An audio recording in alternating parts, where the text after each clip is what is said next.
Assalamualaikum warahmatullahi wabarakatuh. Perkenalkan, nama saya Aman Nurmawati dari Prodi Tadris IPA semester 6. Di sini saya akan mempresentasikan tentang pengaruh lingkungan terhadap suatu organisme. Selanjutnya saya akan melampirkan tentang bab, yaitu ada lingkungan makhluk hidup dan juga tingkat organisasi kehidupan. Baik, yang pertama saya akan menjelaskan tentang lingkungan makhluk hidup. Lingkungan hidup merupakan gabungan antara semua makhluk hidup dan juga faktor dan komponen di sekelilingnya. Makhluk hidup yang ada di bumi ini adalah salah satu faktor keberhasilan dari lingkungan hidup. Nah, makhluk hidup yang dikhususkan adalah manusia. Manusia merupakan pelaku utama pencemaran lingkungan hidup. Nah, dalam komponen ada faktor biotik dan juga faktor abiotik. Nah, faktor abiotik merupakan komponen tidak hidup yang ada pada sebuah ekosistem. Begitu pula dengan faktor biotik, yaitu komponen hidup yang ada pada sebuah ekosistem. Nah, dalam faktor abiotik yaitu terdiri dari udara, air, tanah dan mineral, cahaya matahari, pH, suhu dan juga iklim. Selanjutnya adalah faktor biotik. Nah, faktor biotik ini merupakan komponen yang terdiri dari makhluk hidup, yaitu ada manusia, hewan, tumbuhan, dan juga mikroorganisme. Ada juga peran dan tugas faktor biotik, yaitu yang pertama adalah produsen. Nah, produsen merupakan makhluk hidup yang dapat membuat makanan sendiri. Nah, sehingga biasa disebut sebagai autotrof. Contoh produsen yaitu seperti ganggang biru, bakteri, tumbuhan hijau. Nah, yang memanfaatkan sinar matahari atau juga energi kimia untuk membuat makanan. Nah, yang kedua yaitu konsumen. Konsumen merupakan makhluk hidup yang memanfaatkan bahan organik dari produsen untuk menjamin kelangsungan hidupnya karena tidak dapat membuat makanan sendiri. Nah, biasanya itu disebut juga heterotrof. Nah, contoh konsumen merupakan seperti manusia dan juga hewan. Nah, dalam konsumen juga terdapat tingkatan konsumen, yaitu yang pertama ada konsumen satu atau juga bisa disebut konsumen primer. Dan yang kedua yaitu konsumen kedua, bisa disebut sebagai sekunder. Nah, kalau yang ketiga yaitu konsumen tersier. Nah, sedangkan konsumen satu atau primer yaitu organisme pemakan produsen atau disebut juga herbivora. Contohnya itu seperti serangga, siput, burung pemakan biji dan buah-buahan. Nah, masih banyak lagi. Nah, sedangkan konsumen 2 atau konsumen sekunder yaitu makhluk hidup yang memakan konsumen primer. Nah, makhluk hidup yang berperan sebagai konsumen sekunder yaitu hewan karnivora dan juga omnivora. Nah, contoh konsumen sekunder yaitu ada ular, tikus dan juga ada musang.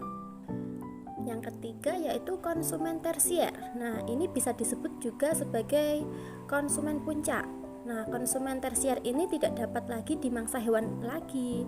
Nah, konsumen tersier yaitu seperti hewan karnivora. Contohnya konsumen tersier yaitu ada harimau, elang dan juga singa.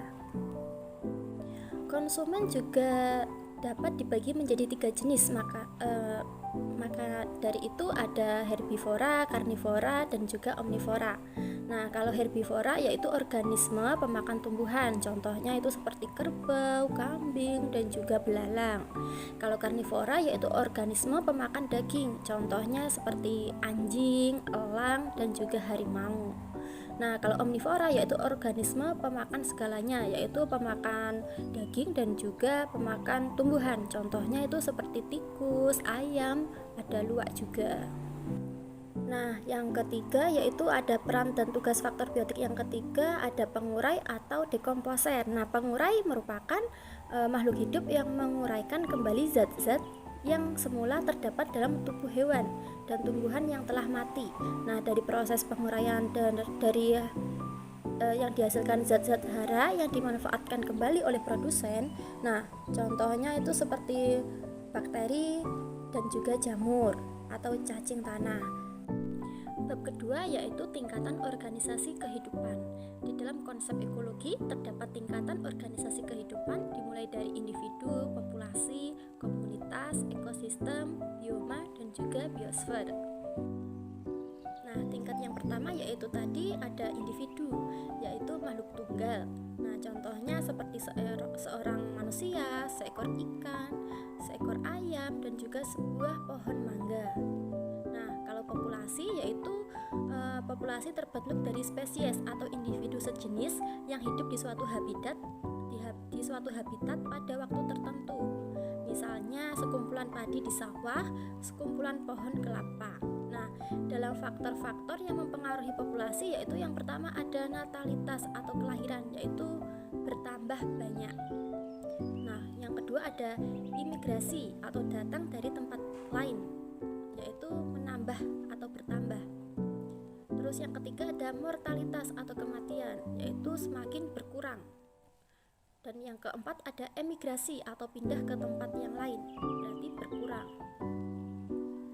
Tingkatan selanjutnya yaitu ada komunitas, yaitu populasi dari berbagai makhluk hidup di suatu wilayah yang saling berinteraksi membentuk suatu komunitas.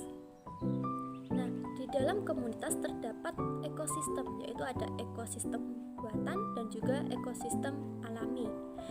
Kalau ekosistem buatan merupakan ekosistem yang terbentuk karena adanya campur tangan manusia, sengaja dibuat oleh manusia, yaitu contohnya akuarium, ekosistem sawah, ladang, waduk, dan kolam ikan. Sedangkan ekosistem alami yaitu ekosistem yang terbentuk secara alami tanpa ada campur tangan manusia, yaitu contohnya padang rumput, gurun pasir, ekosistem laut, ekosistem danau, dan juga hutan alami.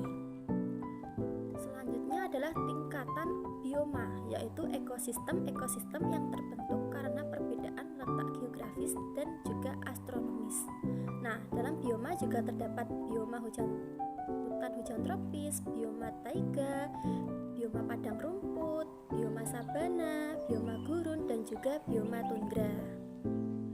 Selanjutnya yang terakhir yaitu tingkatan biosfer, yaitu keseluruhan ekosistem atau bioma yang membentuk rangkaian kehidupan di muka bumi. Biosfer menjadi tempat sistem ekologis global yang menyatukan semua makhluk hidup. Sekian dari presentasi tadi. Saya ucapkan terima kasih. Wassalamualaikum warahmatullahi wabarakatuh.